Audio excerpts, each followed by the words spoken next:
Hey guys, welcome to another movie review. Today I'm going to be talking about a new Edgar Wright film called Baby Driver.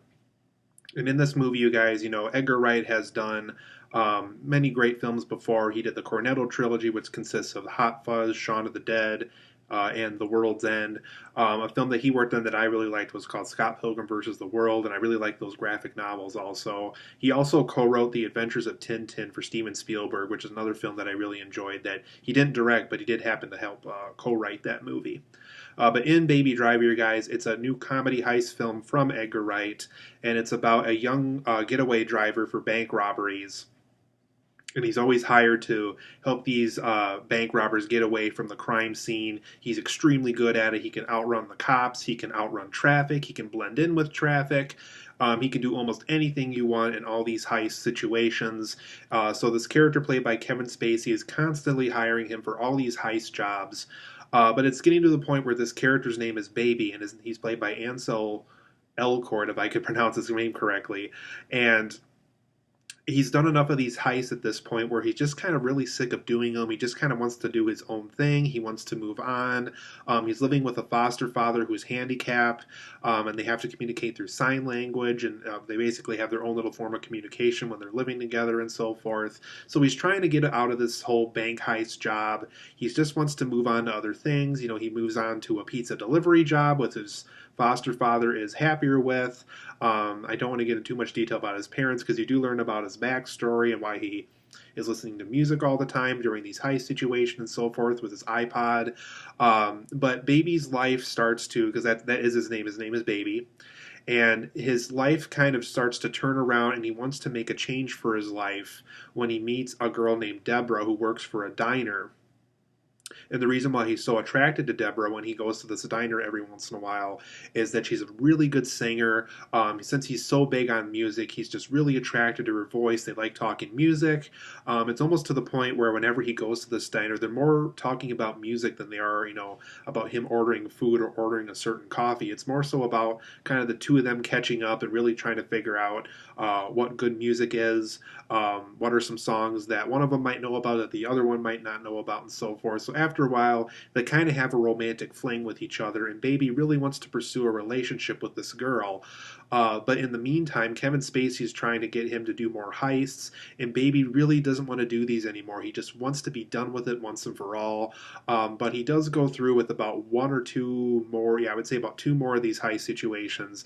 And around that time, he's just really sick of them. He's just really trying to get out of it. And it's starting to get to the point where the people involved with these heists are kind of aware that Baby is kind of slacking a little bit. His heist situation getaways aren't as good as they once were. So Baby is trying to get out of this situation, pursue this relationship with this girl that seems really difficult in his life, and it's just really hard to balance with what he's doing and what he's trying to get. And it's about him trying to get out of this whole heist job that he's wanted to get out of for a really long time, while the people working these heist jobs want him to stay in, and they're willing to do really horrible things to make sure that Baby doesn't leave the team. So overall, guys, I liked Baby Driver. I didn't love this movie, but I really liked it. However, when it really worked, it works really well, and when it doesn't work, it really doesn't work well. So let's go over some of those positives and negatives about Baby Driver of why I liked it, but I didn't exactly love it. What I liked about Baby Driver is there's some really incredible action scenes in this movie. It's just absolutely incredible. Edgar Wright, once again, knows how to film really good action scenes. When he directed Scott Pilgrim versus the World, I remember being really impressed by the action in that movie, and I'm really impressed by the action he made in this movie. He really knows how to film getaway drives, how to film a bank heist, how to film, Baby outside of a car running away from somebody. He just really knows how to handle action scenes extremely well. He doesn't use shaky cam. He lets you see everything going on while the scene plays out. Edgar Wright really knows how to film good action scenes, and it definitely applied to Baby Driver. Speaking of action scenes, he's also very good at stunt work. He hired a very good stunt team to be in this movie, just absolutely incredible. It almost really does look like that Ansel Elgort is probably doing all his stunts. He probably did for some of them, but whenever they're not doing Ansel Elgort, playing Baby to do these stunts, or whenever it's somebody else doing like something incredible with these cars for these getaway drives, it just really is incredible. Edgar Wright really did choreograph this film really well. Just really absolutely incredible stunt work that you can tell probably took multiple takes to get right, but man, by the time they got it right, it looks really, really cool on screen. I also really do like this romance that happens between Baby and this girl named Deborah who works at this diner. I really think they had good working chemistry for their romance. I really did buy into the fact that they were starting to fall in love with each other, that they became friends, and the friendship became something further. They also, like I said, they do go over a little bit of Baby's background. And I like how Deborah finds out about his background too, and kind of how he's really into music. We learn a little bit about Deborah. We learn about why she loves music and so much and stuff like that. But for the most part, like I said, it really does work. They really go over a lot of details with these characters, and the romance chemistry between Baby and Deborah, I think, really works extremely well.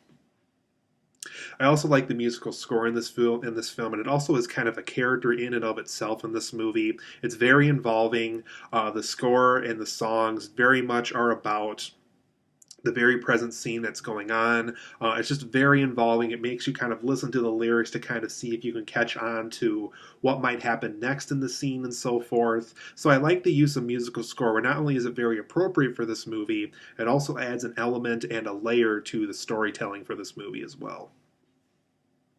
And Kevin Spacey, for the most part, it's kind of hard to say if he's a good guy or a villain in this. I would say more so a villain just because he really is kind of the reason why Baby can't get out of this heist job and just kind of move on to other things and pursue this true relationship with this girl. So whenever he plays like the villainous side of his character, I think it really works really well. He's capable of doing really horrible things to people when they don't listen to him, when the heist goes wrong. He knows what to do and what not to do when a heist goes wrong and when it goes right, how to equally distribute money for people involved with the heists. So I thought Kevin Spacey's role was really good in this movie, and whenever he's a more villainous character in the film, it really works well to the film's advantage. I also like Baby's foster father in this. It's just really funny seeing the two of them on screen, how they communicate, what they talk about, kind of how he really wants Baby to get out of the heist thing, and he was kind of the one that encouraged him to do the pizza delivery job and so forth. So I thought it was really fun whenever the two of them are on screen and they're talking about like hot women and good music. And I don't know, I thought it was really clever scenes whenever the two of them are together and they're just talking about life, talking about good food and so forth. Just a lot of fun whenever the two of them were on screen together. I also like the colorful look of this film. I thought Edgar Wright definitely had a very colorful film here.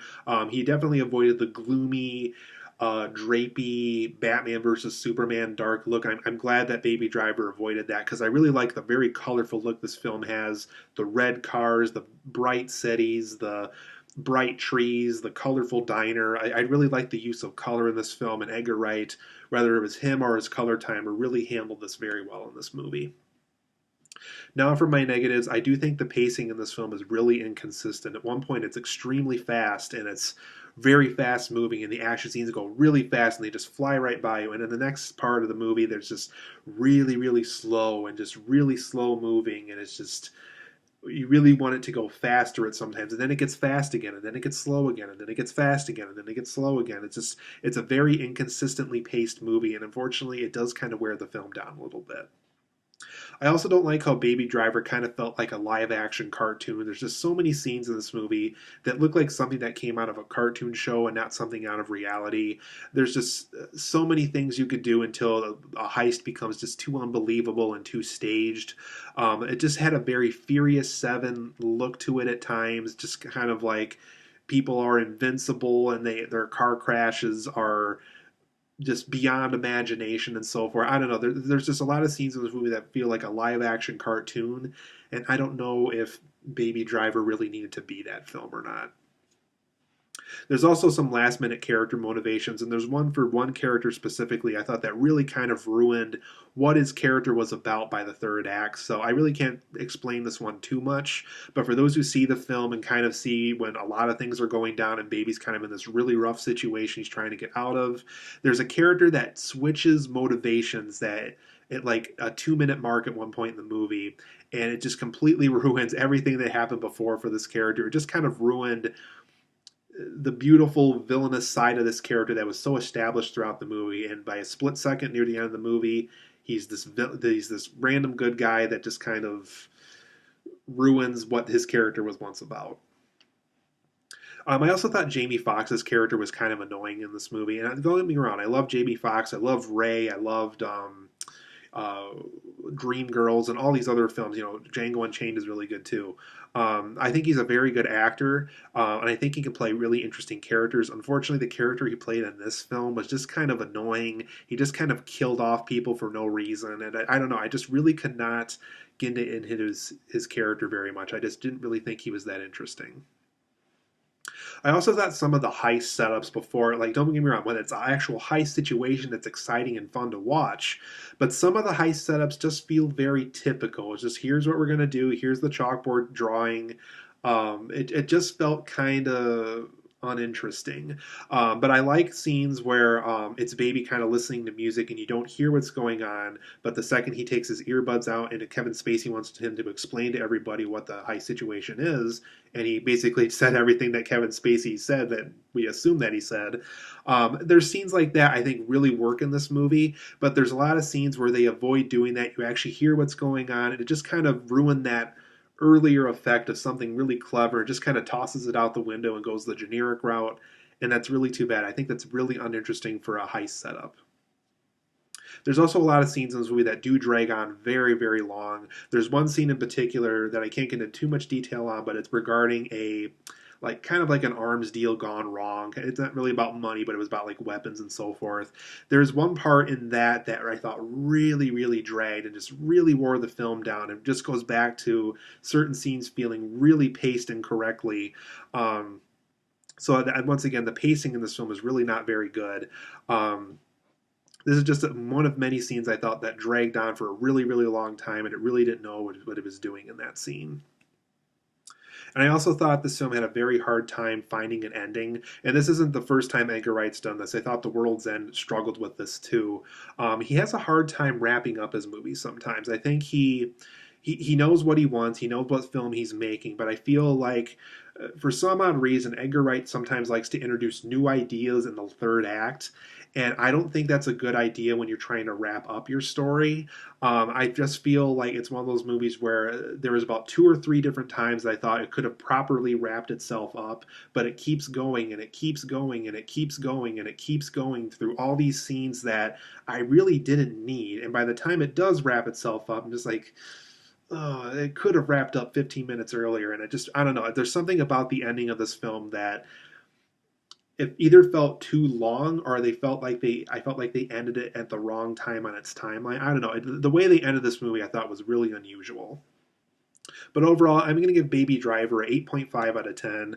I really do enjoy this film. When it works well, it really, really works well. But when it doesn't work well, it really doesn't work well. So it's one of those movies where if you like Edgar Wright's films, I think you'll like it. I don't think it's his best film, and I think everybody who sees this film isn't going to think it's his best film. But if you don't like Edgar Wright, if Scott Pilgrim got into your nerves, or if you really didn't like the Cornetto trilogy, you can probably skip this one. I think it's one of those movies where if you didn't like this director's work to begin with, this film is probably not going to get you more interested in his work. Good movie. I personally liked it, but I thought there was a lot of problems with it. So I recommend this movie, but be cautiously aware that there is more problems with this film than films like the websites like Rotten Tomatoes would like you to believe.